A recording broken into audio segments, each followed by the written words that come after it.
Hey guys, I have today 11 tips for Android privacy. Tip number 1, strip permissions from all apps you have on your Android phone. Here's what the permissions look like when you open your settings and then your apps permissions. And what I want you to do is strip all permissions from each app. So go one by one and actually take away every bit of permissions that each app has.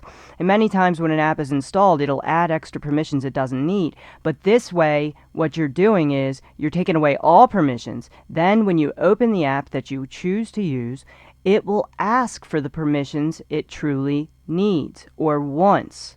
Try denying as many permissions as you can. Then if you need to use your camera for a certain app, go ahead and allow it, but don't add any permissions manually. Wait for the app to ask for it. That will help restrict as much as possible of the data collection from these apps. Tip number 2, use Orbot when leaving home. This is a suggestion I've made for years and something I've used in my own life. Orbot is an excellent program for Android, and what it allows you to do is torify your entire connection. And what I suggest you do is the moment you leave home, turn it on, and then once you've turned it on and it's started up, go ahead down to this VPN mode and turn that on. It's not a standard VPN. This is a torification. It's different from VPN provider in that it is less centralized than a VPN provider. So go to your settings button here after you open Orbot and go ahead and select all your apps that you want to be torified. And then anytime you leave home, go ahead and turn on Orbot and keep it on the quote VPN mode end quote. It has nothing to do with a standard VPN provider, which is a risky endeavor in that many VPN providers sell customer data. You need to be wary. I'm not saying all VPNs are bad. Go ahead and get a VPN if it's from a provider you truly trust and know. Anytime you leave your house, you turn on the Orbot with all of these apps torified, and what that does is if an IMSI or a Stingray were to basically try to collect your data by having your phone connect to it, or a public Wi-Fi, or a honey trap where beacons fake a auto-connect Wi-Fi and collect the data of your phone. If you have this on Orbot with VPN mode and all the apps selected, that data will be encrypted before it leaves your phone, and it will be useless because it only will show you connecting to the Tor network. Next, reset your Google advertising ID frequently. And this is associated with your Google account. Even if you have a de-Googled phone, you may have a YouTube account, you may have a Google account somewhere, a Gmail account, and I suggest you reset your advertising ID every week if you really want to protect your privacy. And when you go into your Android settings, you can go ahead and reset your advertising ID and opt out of ads personalization. You have a new unique identity ID number for advertisers. And what that does is it will make most advertisers not realize who you are. Once that advertising ID is reset, you become a new phone. Use something like Cell Spy Catcher or Snoop Snitch to map out true cell towers to detect stingrays, SIM jacker attacks, and other privacy issues. I'm suggesting now you go ahead and get another app which is called Snoop Snitch. I did a previous video on Cell Spy Catcher and mentioned Snoop Snitch as well.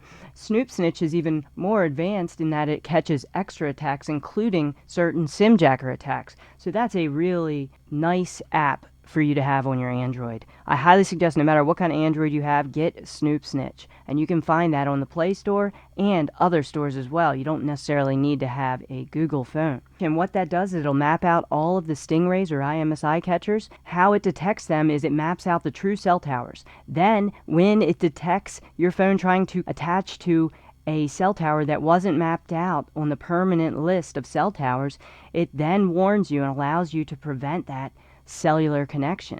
Number 5, change your home network's SSID to prevent the mapping of broadcast probe packets from your network, and this can be correlated to your home address. And change your MAC address as well for your phone. Go ahead and get yourself an application that changes your MAC address for Android. And if you have a Linux Mac-based phone or computer, you can use YPRI, the script I wrote for Mac changing. Here we see a map of all the SSIDs, and this is evidence of why you need to change your home network's SSID. Go ahead and log into your router as administrator and then change the name of the network. These networks are all mapped out, and sometimes by volunteers. So if I capture your packets looking for your home network, I can then simply search right here in the SSID or the MAC address placement here, and I can find out where your home address is. So that's a big privacy concern. And anytime you get disconnected from your home Wi-Fi network, your phone's going to start spitting out that home network name. So when you walk out of your house, get to your car, and you go through town, you don't realize it, but your phone is throwing out your home network's name. All that can be mapped to your home address using an open database like Wiggle. See my last video on how your home network and home address can be found by your phone's packets on my channel. Number 6, use Tor Browser to further protect your identity.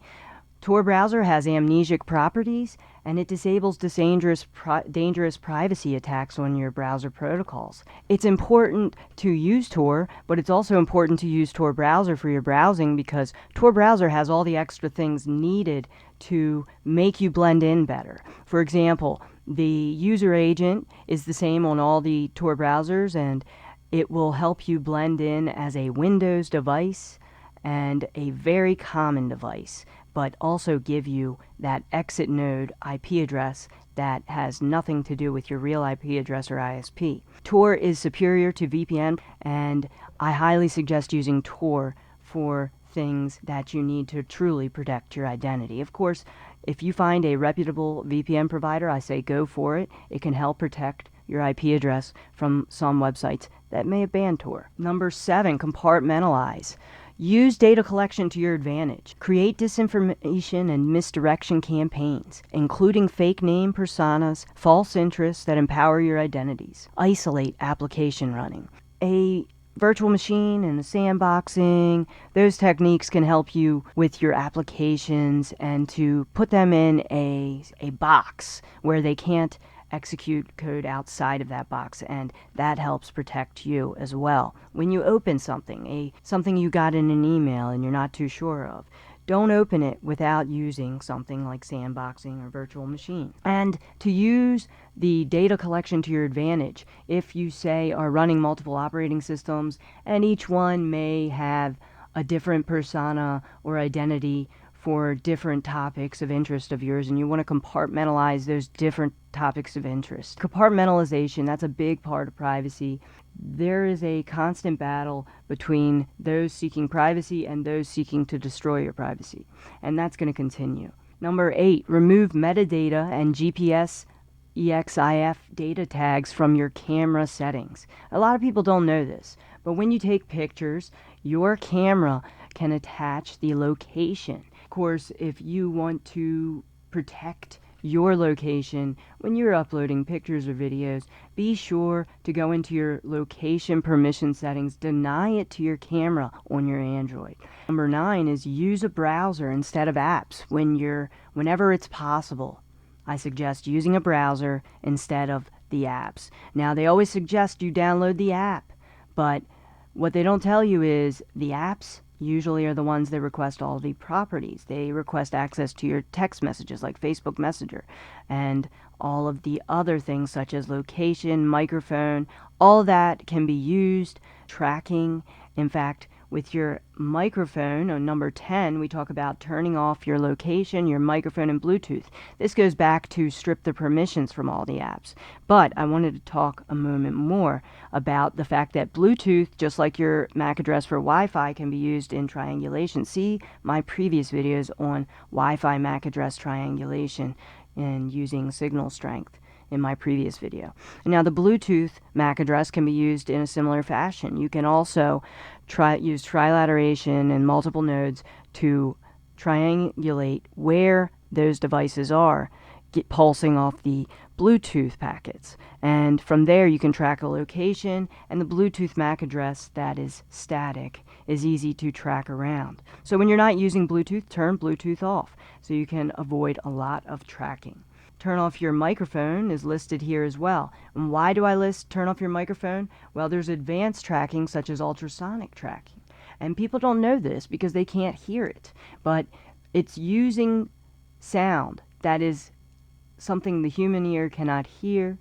And what it does is it helps advertisements communicate with your application. So if you have apps that have a partnership with a TV ad that may be broadcasting some of these ultrasonic beacons, and from there they can track where you are, what locations you are, if there's beacons that are ultrasonic tracking beacons in different areas of your city, that can be used to communicate silently with your phone and the microphone turned off. Can avoid a lot of this. Now, number 11 is optional, but it's something I highly suggest. I suggest compartmentalizing a new network by creating a custom privacy security router. I personally set up ones with Tor tunneling, honeypot options, so if someone is trying to attack my network, I get a heads up. And the Tor tunneling helps prevent having to use services traditionally. It uses off the ClearNet services. So for example, my cloud is Tor accessible only. It's a .onion address where the .onion address actually makes up the public key for public key encryption, and the honeypot options have third-party machines that are able to notify me of somebody trying to break into my network or someone just probing around. So I get a heads up, because a lot of times when your network is attacked, people don't tend to know it unless they have a honeypot set up. So I always suggest setting up a honeypot, and if you don't have the experience to set up your own custom router, which creates a secondary network, and the Tor tunneling can prevent ever having the client seeing your ISP router and the ISP router being seen by the clients, completely bypasses that because it isolates it into another network where there are no connections between your clients and the ISP router.